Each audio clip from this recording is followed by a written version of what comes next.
శ్రీకృష్ణ పరబ్రహ్మణే నమః. ఇవాళ గీత ఆవిర్భావం అనే అంశంపై లఘు ప్రసంగం చేయదలిచాను. చివరిదాకా విని మీరు ఆనందించి నన్ను ఆశీర్వదించమని కోరి ప్రార్థన చేస్తూ కదా, పాండవులు కృష్ణుణ్ణి రాయబారగా పంపుతున్నారు.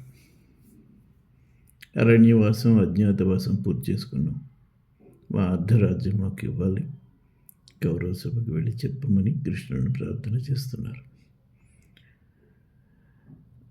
ఒకవేళ అర్ధరాజ్యం ఇవ్వడానికి కుదరకపోతే 5 ఏళ్ళైనా 4 ఏళ్ళైనా ఇవ్వాలి. కృష్ణ యుద్ధం రాకుండా చూడు, ఎలాగైనా పర్వాలేదు అని ధర్మరాజు కృష్ణుని పంపిస్తున్నాడు. రాయబారాన్ని వెళ్ళడానికి కృష్ణుడు ముహూర్తంతోనే పెట్టుకున్నాడు. రేవతి నక్షత్రయుక్త మేష లగ్నం. రేవతి నక్షత్రం స్వామివారికి సాధనతారు. వెంటనే ప్రశ్న వస్తుంది కదా, సాధనతారంటే సాధించుతారని అనుకున్న పని సాధించాలి కదా, మరి కృష్ణుడు సాధించింది ఉంది, రాయబారం విఫలమవుతుంది కదా. స్వామివారి సంకల్పం వేరు, ఆయన వచ్చినటువంటి అవతార లక్ష్యమే వేరు.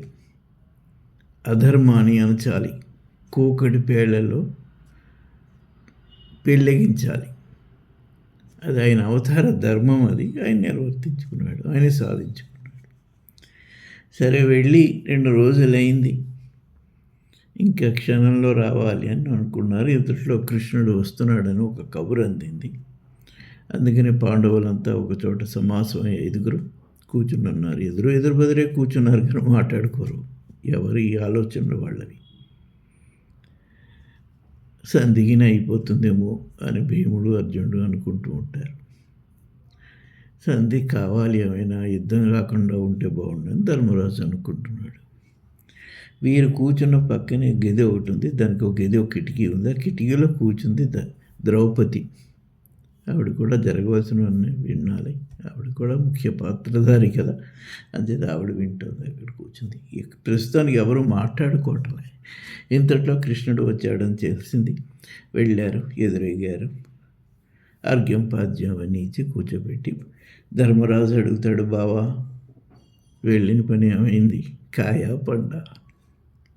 అప్పుడు కృష్ణ భగవానుడు చెప్తున్నాడు, అయినవి సంధి సంబరములు, అయినవి సంధి సంబరములు, దాపైనది వీరభారతమగారణరంగము, సర్వదా వృధాయైనవి సంప్రదింపులు, పోయితి మీకు వారికి పొందు పుసంగునటంచు, వ్యర్థమైపోయెను నాశ్రమల్, ముదిరిపోయెను రేనికి స్వార్థ బుద్ధి, వాడి సూది మొనమోపిన నేలయు చేతి మీదుగా ఎడట కురు ప్రభు, ఇదెక్కడి రక్కసీద రాజకాంక్షయో. ధర్మరాజు వణికిపోతున్నాడు, భయపడుతున్నాడు.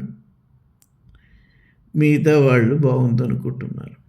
ధర్మరాజు కళ్ళంపట నీళ్లు కూడా కారుతున్నాయి, వణికిపోతున్నాడు. సంధియకు ధర్మరాజు అంటున్నాడు, కృష్ణ సంధియగు బాల్యవైరి గ్రంథి తొలుగు, లోకశాంతి కలుగునని జగద్బాంధవు నిన్ను పంపించిన, కాంధారేయులకు కలిగే కథనాకాంక్షల్.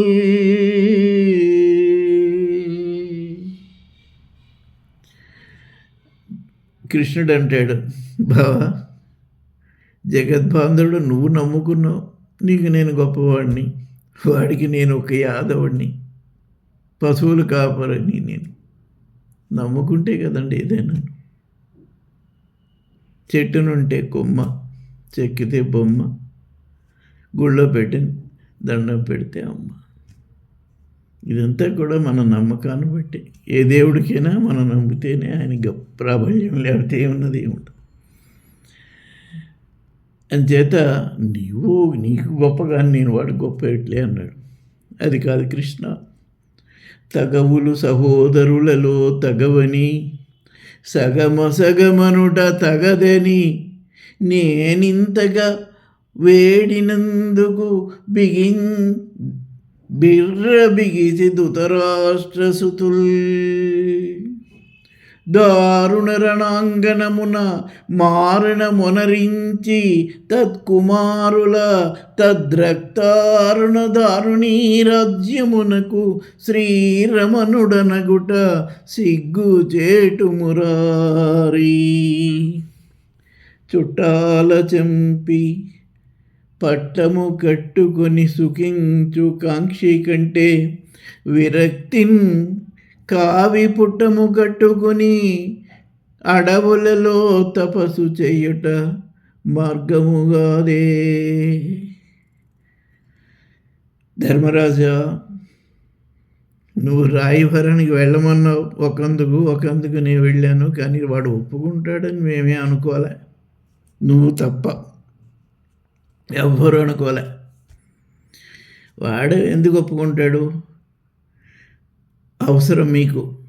సిరులు దొరంగి ఘోరవన సీమలు చెట్టుకు పుట్టకు ఒక్కరై అరిగినవారు మీరు, దొరలై తెగతెరగా తీయగా తినన్మరిగిన వారు అలతి మాటలతో ధర ఇత్తురయ్య సంగరమున గదల్ ఖడ్గముల్ గాంధీవముల్ చెరలాడకుండగా. ఎవరు అక్కడ